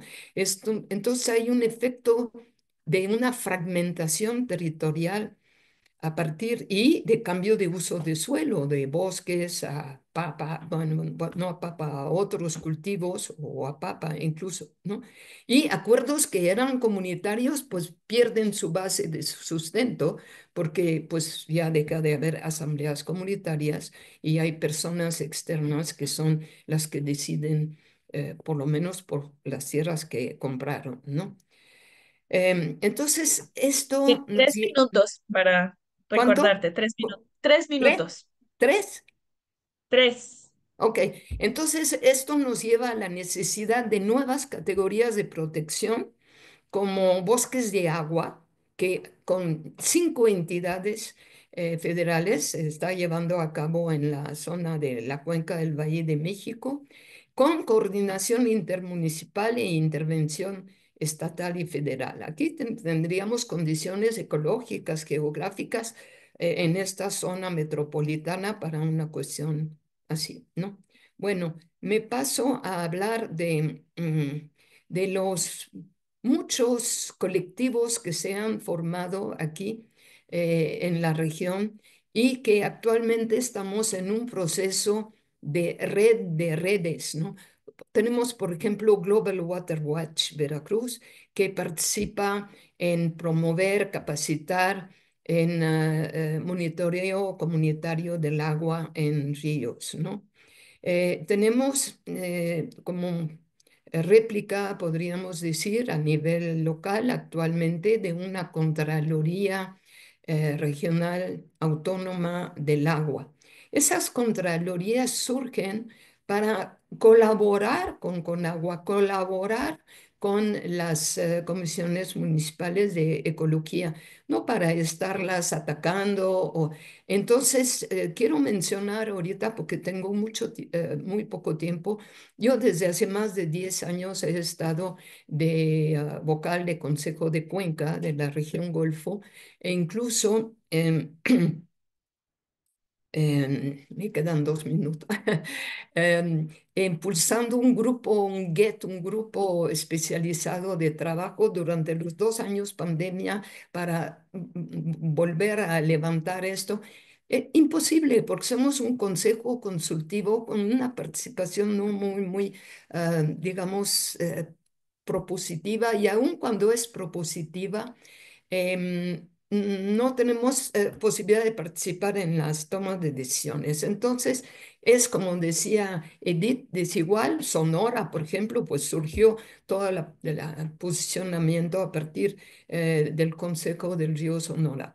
Pero actualmente lo que nosotros hemos, aprovechando algunos artículos de la LAN, de la Ley de Aguas Nacionales, es propuesto mesas de conciliación, es decir, hay artículos que cuando el usuario está descontento con su organismo operador de agua municipal, o pide a Conagua ser el árbitro y allí resolvemos o buscamos resolver los temas y meter en orden a estas comisiones, porque cuando se da una concesión, pues ya es autónoma el organismo público para, digamos, administrar el agua, pero y no interviene la Conagua. Pero cuando no se ejercen las concesiones como fueron dadas, allí es donde podemos tener ese árbitro, ¿no?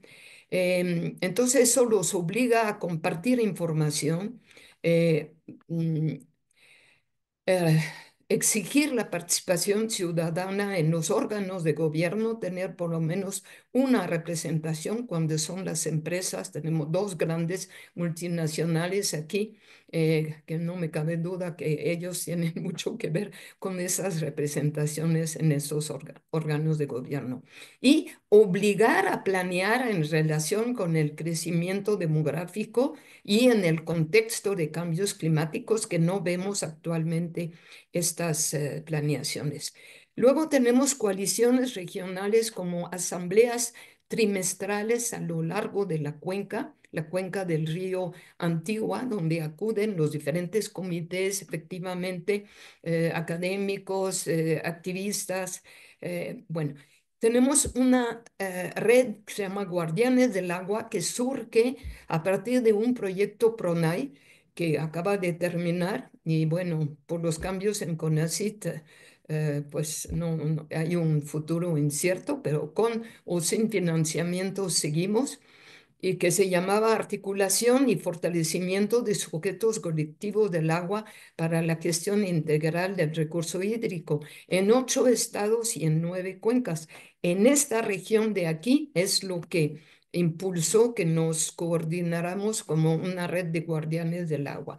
Hay otras iniciativas como cine comunitario itinerante a lo largo de cuencas, el FICTERRA, que celebró este año su quinto o sexto aniversario. Sí, em, quinto. y manantiales Estamos, en la sí. arena que son recorridos por cuerpos de agua de las ciudades abierto al público en general para conocer su ciudad y cuáles son su problema, y una agenda ciudadana metropolitana del agua que tenemos como resultados de muchos talleres que pueden ustedes ver la red de Información y Acción Ambiental de Veracruz, RIA AVER, doble A, diagonal, Guardianes. Y allí pueden encontrar más detalles sobre algunas de las cosas mencionadas aquí. Muchas gracias y con esto eh, cierro. Gracias, Luisa. Me daba pena cortarte porque todo lo que estás complementando y también si fue justo al final es muy interesante y justo habla de estos esfuerzos, ¿no? De acción ciudadana, de tratar de aterrizar en todo lo que localmente se hace, la Contraloría también social del agua que está ahorita apenas conformándose en Veracruz, uniendo muchos de estos esfuerzos. Muchísimas gracias. Uno no acabaría y lo tomé como los 5 minutos de pregunta también, ¿no? Pero podemos abrir muy cortos minutos todavía, unos 5 minutos, si alguien tuviera en el público algún comentario, alguna, alguna pregunta también, aparte de que me dice la señorita Cassandra de que pueden tener micrófono abierto, pero o si gustan escribirla, por favor, abramos este espacio ahora.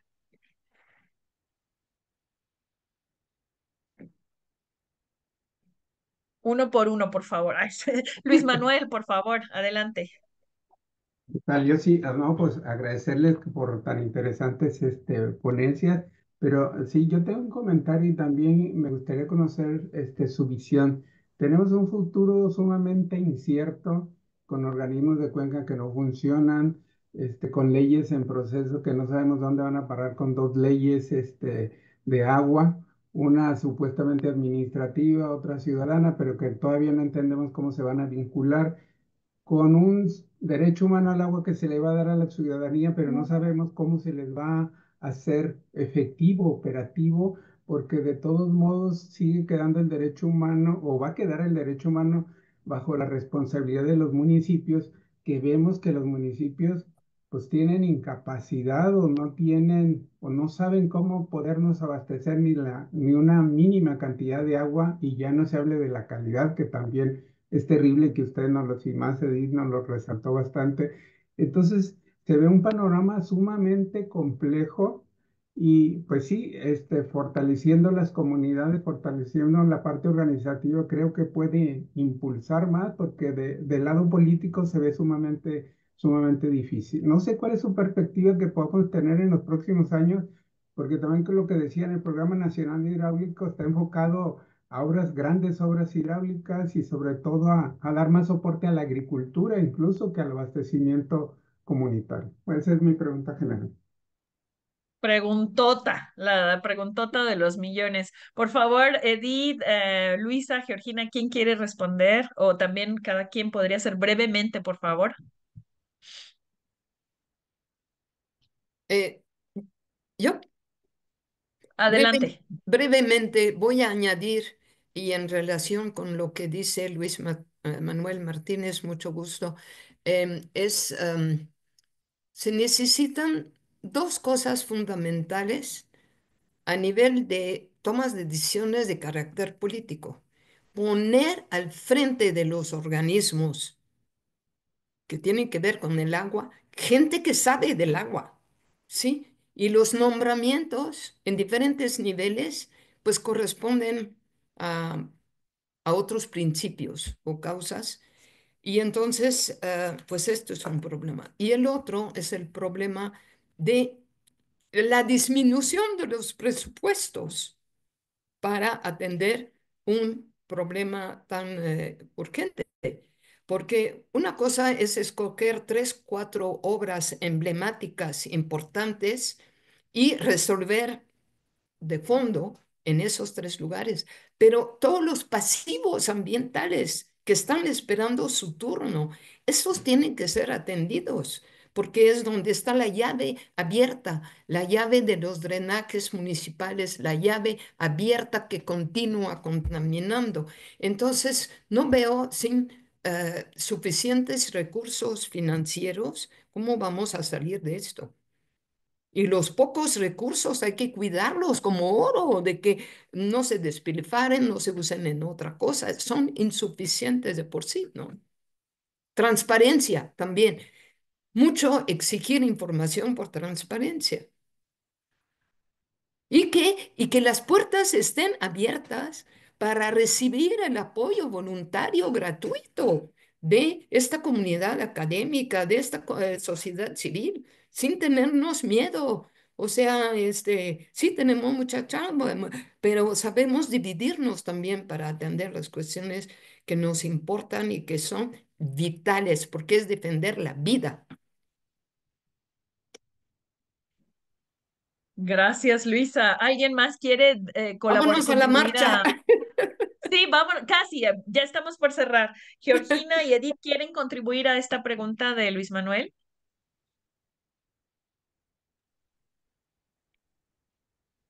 No nos peleamos, ¿ya viste? Pues va, si quieres, bueno, un poco siguiendo el hilo de lo que dijo Luisa, o sea, creo que en gran medida como sociedad sí tenemos un trabajo muy importante nosotros de buscar que justo los gobiernos, nuestros representantes, porque ellos son nuestros representantes, fueron votados por nosotros, ¿no? Bueno, si no los votamos, pues ganaron, ¿no? Y entonces tienen que justamente transversalizar estas cuestiones de las cuales somos signantes como nación. Tienen que transversalizar el derecho humano al agua y saneamiento por encima de otras necesidades, por encima de la economía global y de la estabilidad de los índices. O sea, primero tienes que garantizar el bienestar de la población antes de estar pensando en esos macroindicadores, ¿no? O sea, porque si no tienes la base cubierta, y lo hemos visto con los pequeños programas pilotos que hemos hecho de captación de agua de lluvia, si tú no tienes cubierto el derecho al agua, al acceso al agua, ¿sí? Estás justamente poniendo en riesgo el desarrollo de cientos de familias, de miles de familias, ¿no? ¿Por qué? Porque dedican todo su día, ¿sí? A atender la problemática del agua de la familia. Y entonces no son gente que pueda trabajar, acceder a recursos económicos extra. Hay gente que deja de estudiar por atender la problemática del agua, pone en vulnerabilidad a poblaciones y enfrenta a poblaciones por cuestiones de acceso a fuentes de agua. O sea, es un tema que es transversal a todas las agendas. Es un tema transversal a lo económico, a la salud, al desarrollo justamente de este bienestar, ¿no? Este, Entonces, debe atenderse, como dice Luisa, como el tema de prioridad nacional y sobre ese tema de prioridad nacional desarrollar el resto de las agendas, ¿no? O sea, por ahí en el plan nacional viene que sí se va a trabajar en el reconocimiento de la gestión comunitaria del agua, pero hay que ver cómo, porque es muy importante que sea gestión comunitaria del agua sin fines de lucro. Y es ahí donde, pues, así que la puerca tuerce el rabo, ¿no? Es cuando. Allí está el punto, allí está el punto. Edith, ¿tú quieres complementar algo a esta pregunta de Luis Manuel? Bueno, lo que yo quería comentar es que lo que veo a largo plazo, ¿no? A nivel de política hídrica, es que hay una continuidad tremenda en la construcción de grandes obras, ¿no? Y, en fin, o sea, el modelo hidráulico con gestión integrada de recursos hídricos, sin gestión, con seguridad hídrica, con el derecho humano al agua y saneamiento, pues parece ser que eso ha sido la continuidad y eso, pues, pues, o sea, no hemos resuelto los problemas, ¿no? Con estas grandes políticas centradas en una visión muy enfocada hacia pues, una parte de lo que es la crisis del agua en México, ¿no? En otras partes, a escala local, o sea, y es en donde tenemos que trabajar, ¿no? Y hay por todo el país de estas iniciativas locales, pero bastante, digamos, dispersas, ¿no? E incluso poco conocidas entre un estado y el otro, o una cuenca y la otra, ¿no? Entonces creo que ahí está, pues, para mí, o sea, no me siento muy optimista en ese Día Mundial del Agua ante la situación y tampoco veo los elementos, hay mucho discurso, pero en la realidad las cosas se ven muy diferentes. Cambio. Ujú. Gracias, Edith. Vamos a cerrar casi. Tengo aquí nada más en el chat dos preguntas que están muy relacionadas. Una que había puesto Edith sobre la problemática, si podrías profundizar, Luisa, sobre lo que mencionaste, sobre la problemática de que hubiera dos leyes. Y de hecho, Luis Manuel también medio lo comentó en su pregunta. Y también tenemos a Jo Reyes Osorio que dice, entonces necesitaríamos más leyes. Por favor, si pudieran cerrar en sus intervenciones brevemente, Luisa, y bueno, también si quieren abonar en esto, Georgina y Edith, bienvenidas. Bueno, estoy sí, abierto. En los foros que se fueron organizando y donde se dividió como, a ver, la ley general de aguas, qué es lo que vería, y la ley de aguas nacionales, qué es lo que modificaría. Del lado de la ley general de aguas se pone derecho humano al agua y saneamiento, y del otro lado no se pone esto. Bueno, si es una ley reformada, lo tiene que poner, ¿no? Porque no solamente es poner un artículo que dice reconocemos, sino la, toda la ley tiene que estar revisada en diferentes artículos porque tiene que decir finalmente cómo vas a garantizar ese derecho en las diferentes acciones que le toca a la Conagua, ¿no? Básicamente, a mi entender y lo que hemos hablado en nuestros grupos, es que se trata en la ley general, bueno, primero cumplir con el requisito de tener una ley general y tener satisfecha a la sociedad que lo viene exigiendo y a los compromisos internacionales, pero articular mejor las políticas públicas en los tres niveles de gobierno, federal, estatal, municipal. Y del otro lado, el de las modificaciones, es pues cosas como muy visibles en las muchas irregularidades que hay, que es el sobreconcesionamiento del agua y el acaparamiento del agua.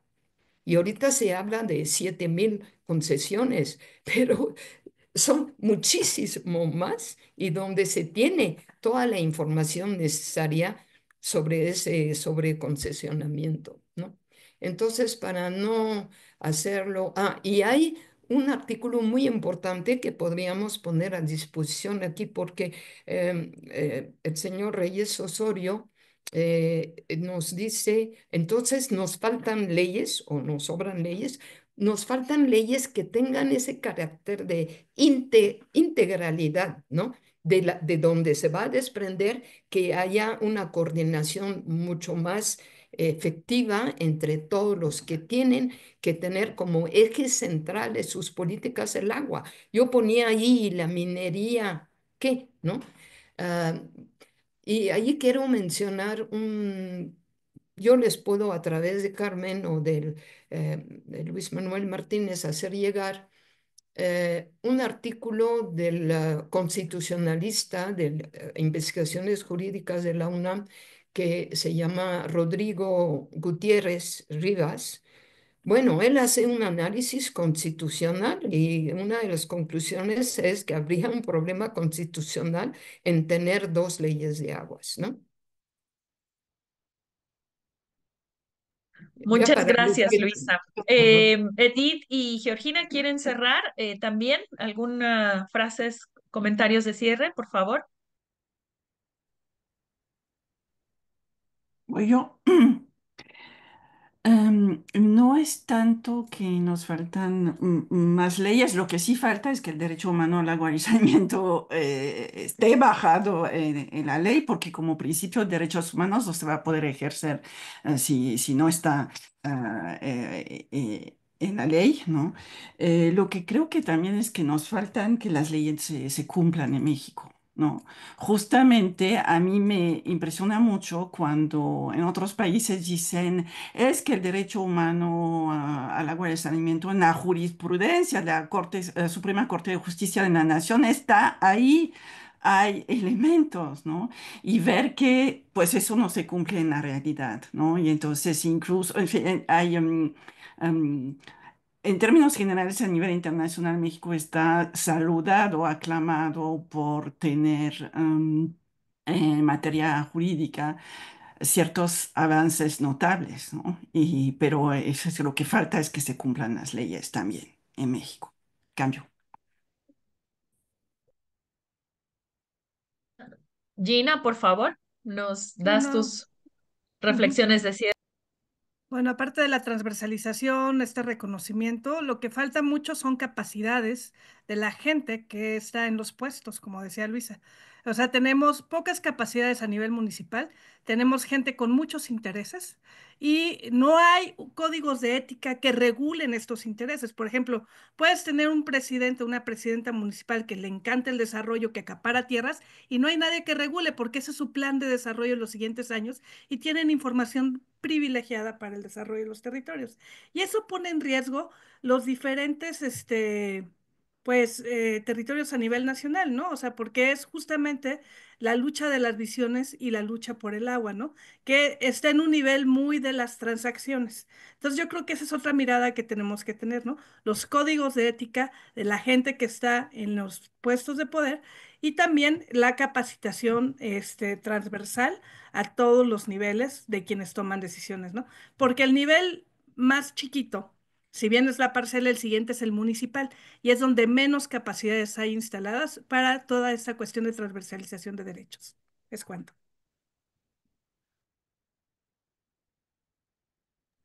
Muchas gracias a todas y a todos que nos han acompañado. De verdad, bueno, se fueron sumando más durante el camino. Va a quedar grabada la sesión y se van a subir, como todas las otras sesiones, a la plataforma de la Red Mora.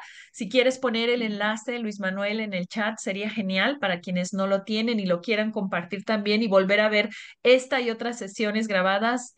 Un honor que nos hayan acompañado. Me encantó que este panel contó con estas visiones expertas y voces femeninas también, que hace falta, ¿no? El mundo lo vamos a cambiar todos y todas, eso es claro, y todes también incluidos. Voy a dar ahora la palabra al maestro César Eduardo Gutiérrez Jurado, quien es el director ejecutivo responsable del fortalecimiento institucional de la NUYES. También es el punto focal de Erasmus Nacional para México. También es presidente del Consejo Directivo de la Asociación Mexicana para la Educación Internacional, AMPEI. Y bueno, es un honor de parte de representación tan amplia de la NUYES que nos acompañe el día de hoy y porque esta sesión pues cierra con broche de oro un ciclo de foros, seminarios, El agua nos une. Por favor, maestro. Muy buenas tardes ya, ¿verdad? Ya pasando el mediodía, buenas tardes a todas, a todos, a todes. Eh, pues más que nada es para nosotros un gran honor y un privilegio poder coayudar en la medida de lo posible a los trabajos que hacen ustedes, quienes son, digamos, los expertos en los diferentes aristas alrededor de los grandes desafíos alrededor de los temas hídricos, ¿no?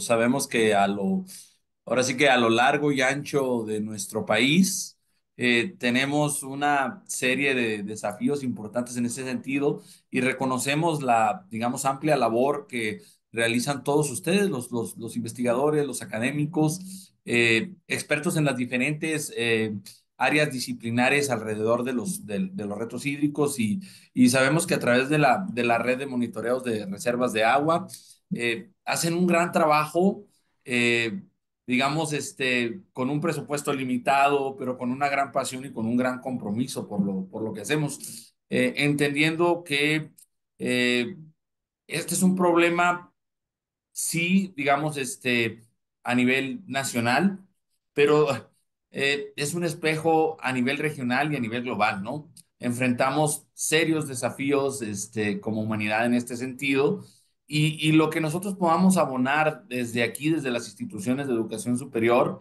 es muy importante. Ha habido, digamos, durante esta semana una serie de eventos, de webinarios, de conferencias, que hemos sido testigos en diferentes instituciones de educación superior por todo el país, en asociaciones civiles, estos mismos webinarios que se han organizado a través del liderazgo de la Red Mora. Y eso no es más que evidencia de de la preocupación que hay, digamos, a nivel general por este tema. Pero algo que nosotros reconocemos es que más allá de una preocupación a través de redes de investigadores como la Red Mora, pasamos de estar preocupados a estar ocupados en el tema, ¿no? Y a trabajar en las diferentes gestiones desde el ámbito eh, de la competencia de cada uno de los integrantes de esta red para tratar de avanzar en la agenda, sobre todo reconociendo lo que comentaban algunos de los colegas que me antecedieron en el uso de la voz, sobre reconocer y, digamos, avanzar en no solo reconocer eh, el derecho al agua como un derecho fundamental de la humanidad, de la ciudadanía y en el caso de nosotros, pues de nosotros como ciudadanos mexicanos, pero cómo avanzamos en la gestión de política pública en este sentido para que, um, digamos, se reconozca que se necesita hacer más trabajo, que se necesita priorizar, pero no solo, digamos, desde las tribunas y desde los discursos, sino con acciones tangibles, con programas que se apoyen de presupuesto en ese sentido. Y bueno, pues es muy importante reconocer que en el marco de esta celebración del Día Mundial del Agua, eh, hay una conciencia, ya hay una conciencia a nivel general que creo que poco a poco va avanzando hacia que las autoridades no solo lo reconozcan, sino que, digamos, le den cabida a los expertos, a los técnicos, a los científicos, para poder incidir en las políticas públicas en este sentido. Entonces, pues yo reconozco ampliamente el trabajo y el liderazgo que el doctor Luis, ahora como coordinador de la Red Mora, ha tenido durante su gestión a través del trabajo colegiado de todos los integrantes y pues que cuenten con el apoyo de nosotros desde la Asociación Nacional de Universidades e Instituciones de Educación Superior, porque reconocemos que este es uno de los grandes retos en la agenda nacional y el cual, digamos, um, tiene que estar soportado por las autoridades, por los administrativos, para poder avanzar en este tema, ¿no?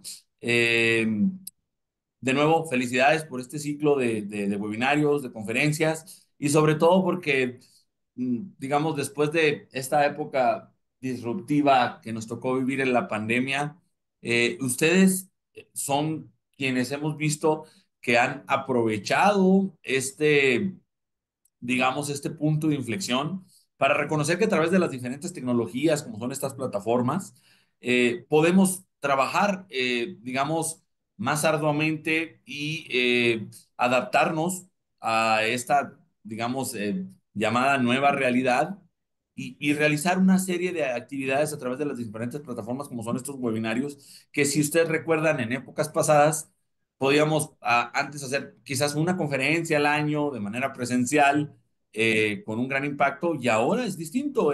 Hemos estado siguiendo durante todas las semanas a través de nuestro equipo, como aquí a través de Cassandra, y tenemos el récord de una importante presencia y asistencia a los webinarios por el interés que hay. Esto nos permite democratizar también el acceso a la información y diseminar aún más los trabajos que se están haciendo en pro de la gestión de políticas para mejorar, bueno, no mejorar, tratar de aliviar o de subsanar un poco los retos que tenemos alrededor del agua, ¿no?